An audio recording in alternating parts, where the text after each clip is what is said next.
आप currency use करेंगे तो एक लिमिट के बाद आपको अकाउंट से ही ट्रांसफर करना पड़ेगा। 50,000 से ज्यादा का सामान खरीद रहे हैं तो अकाउंट से, 2 लाख से ज्यादा आप कैश दे नहीं सकते हैं, पकड़ा जाएंगे तो जेल हो जाएगा।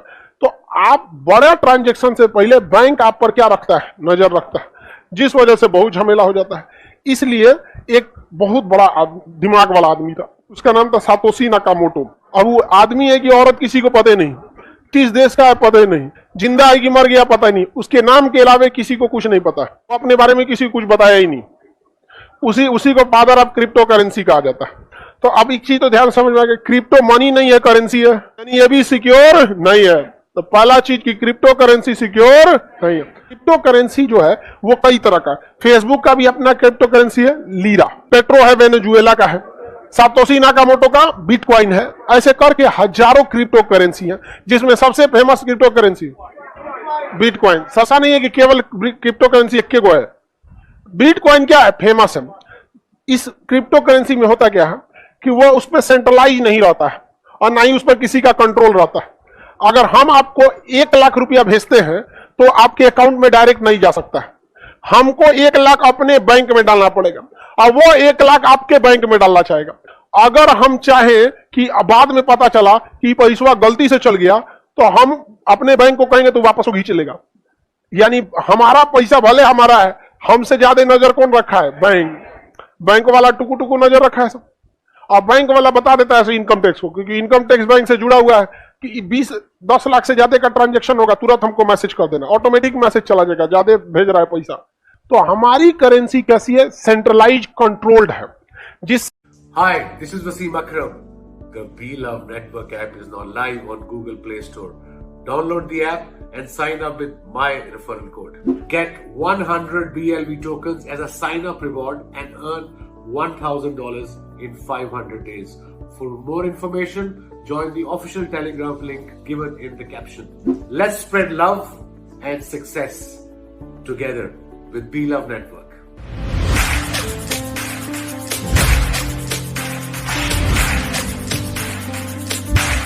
से की नजर हो जाता है। अब हमको मान के चलिए विदेश से पैसा मंगाना है 50 लाख रुपया, तो सबसे पहले इंडिया में पैसा मंगाने के लिए कौन सा कोड चाहिए, IFSC कोड। अब विदेश से पैसा लगाने के स्विफ्ट कोड। हमको अमेरिका से 50 लाख मंगाना है तो स्विफ्ट कोड। तो जो भेजेगा पहले अपने अकाउंट में रखेगा और उस अकाउंट से फिर इंडिया में कहां भेजेगा, हमारे अकाउंट में, और अचानक 50 लाख पहुंचेगा तो अकाउंट में फ्रीज हो जाएगा। फ्रीज मतलब बंद नहीं हुआ है, ना आप उसमें पैसा भेज सकते हैं ना जमा दिया आपका अकाउंट। अब आपको बुलाएगा, आओ आओ आओ आओ, मैनेजर साहब फोन करेंगे, आपके अकाउंट में सस्पिशियस एक्टिविटी देखी गई है, हचाक से इतना पैसा कहां से आया।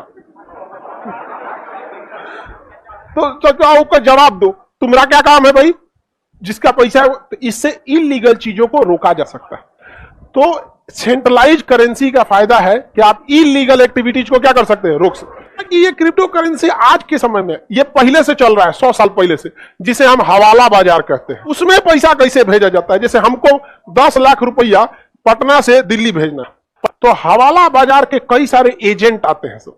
तो हमको पटना में कैश ले लेगा, लो भैया ये 10 लाख, उसका कुछ वो पैसा भेजने का 500 1000 रुपया जो चार्ज लेगा वो अपना चार्ज ले लेगा और 10 लाख ले लिया। इसका कोई जान पहचान वाला होगा दिल्ली में, उसको फोन कर देगा कि भाई यहां से 10 लाख रिसीव हो गया है, वहां पे तुम भेज दो, पैसा पटने में है, लेकिन इसका रिलेटिव जो है वो कहां भेज दिया, दिल्ली। अब ये लोग बाद में अपना हिसाब किताब करते रहेंगे और दिल्ली में उसके पास पैसा फोन कर देगा। अब हमको जिस व्यक्ति के पास पैसा भेजना था दिल्ली में फोन कर देंगे, हाँ पैसा पहुंच गया है आनंद विहार रेलवे स्टेशन पे, ये नंबर है, इस आदमी से कॉल करो, जाइएगा बस स्टैंड के पीछे को प्लास्टिक में थमा देगा, जाओ हो गया।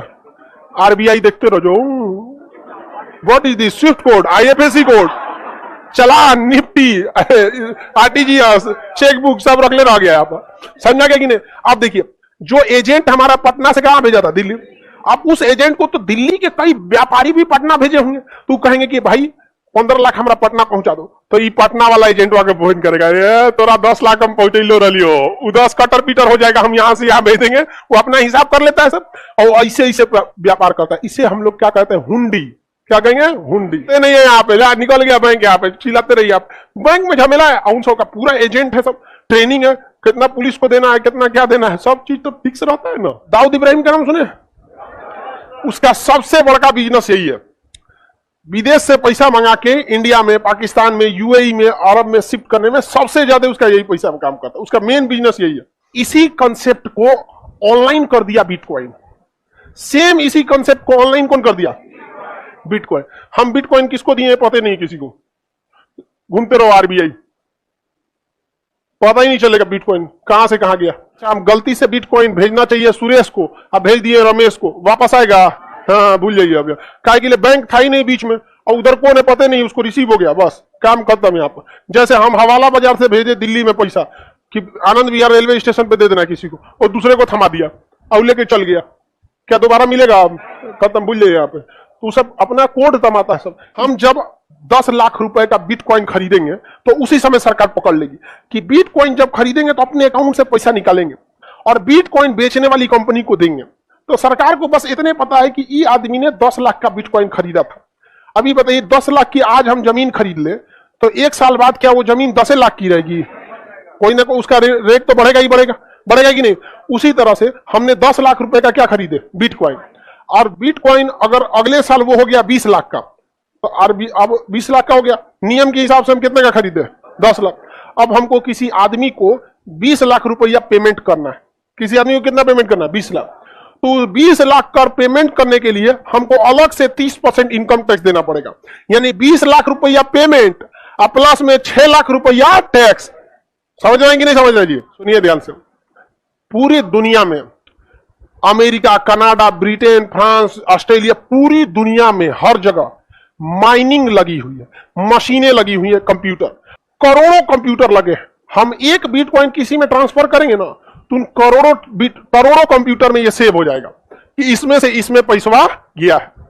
और तब बिटकॉइन का अठन्नी कोई चोरी नहीं कर सकता, क्योंकि जैसे मान के चले हम आईसीआईसीआई से पैसा एचडीएफसी में भेजे तो क्या ये पीएनबी को पता चलेगा? नहीं पता चलेगा, नहीं पता चलेगा। लेकिन अगर हम बिटकॉइन में इधर से उधर 1 रुपया करेंगे तो पूरी दुनिया के कंप्यूटर को वो क्या हो जाएगा? पता चल जाएगा। यानी हर इंसान अपने आप में आरबीआई है। आप देख लीजिएगा खटाखट क्या हुआ है? ट्रांसफर हुआ है यहाँ पर। अब इसको चलाने के लिए क्रिप्टो करेंसी में क्या होता है? माइनर। माइनिंग करने वाले को, माइनिंग मैंने खोदने का काम नहीं करता, वो देखता है ट्रांजेक्शन कहां से कहां कितना हुआ। समझ में आ गया कि नहीं आ गया? ट्रांजेक्शन की पूरी देख रेख कौन करता है? माइनिंग करने वाले। कौन करता है? माइनिंग। आप झूठ तो इसमें नहीं बोल सकते हैं। आपके में से ट्रांसफर ही नहीं हुआ, आपको दिया तुम्हारा पहुंच गया, क्या ऐसा पॉसिबल है? तो चोरी की संभावना क्या क्रिप्टो करेंसी में है? नहीं। लेकिन अगर गलती से दूसरे में भेज दिए तो वापस आने वाला नहीं है। गवर्नमेंट इससे पहले बैन की हुई थी तो कोई मानता था नहीं, क्योंकि इसके लिए आपको किसी ऑफिस में जाना नहीं है, मोबाइल में खटाखट कर देना है, तो छापा कहां मारिएगा? ना कोई जानकारी देता है ना कुछ। तो गवर्नमेंट पहले इसे लीगल नहीं माना था, लोग मानते ही नहीं थे, और करोड़ों करोड़ों का व्यापार किसमें होता था? क्रिप्टो में। और क्रिप्टो इतना कोडिंग में है कि आपको पता नहीं चल पाता है कि किसका कोड है। तब गवर्नमेंट मजबूरी में आके कही कि क्रिप्टो करेंसी से व्यापार कीजिएगा तो हम टैक्स लेंगे। कही कि भैया पकड़ा है ये नहीं रहा है, लॉस भी हो रहा है, उससे अच्छा क्या ले लो? टैक्स ले लो। हमारा रुपया जो है वो लीगल टेंडर है, यानी अगर हम किसी को भारत में रुपया में पेमेंट देते हैं तो वो मानने के लिए कंफर्म है, उसे लेना ही पड़ेगा। समझ आ गया कि नहीं? अगर आप किसी को फोन पे कर दे तो मना कर सकता है? नहीं। आप कहेंगे अकाउंट ट्रांसफर कर दे तो कहेगा नहीं। लेकिन आप कहेंगे कि हम आपको पैसा दें तब वो मना नहीं कर सकता, क्योंकि रुपया क्या है? लीगल टेंडर है। रुपया क्या है? Legal tender. उसी तरह से क्रिप्टो करेंसी लीगल टेंडर नहीं है। आप किसी को बिटकॉइन देना चाहते हैं, क्रिप्टो में देना चाहते हैं, दे सकते हैं, लेकिन सामने वाला रिसीव करने के लिए बाध्य नहीं है। बाध्य नहीं है। अमेरिका वालों ने बैन लगा दिया था किस पर? रूस पर, कि रूस पे कोई व्यापार नहीं करेगा, उसकी मुद्रा कोई नहीं लेगा रूबल को। उसे जरा बिटकॉइन लेने लगा। क्या लेने लगा? बिटकॉइन। अमेरिका परेशान हो गया कि बिटकॉइन ही तो और खतरनाक है, इसको और प्रॉफिट होगा। रूस की अर्थव्यवस्था क्या गिर पाई?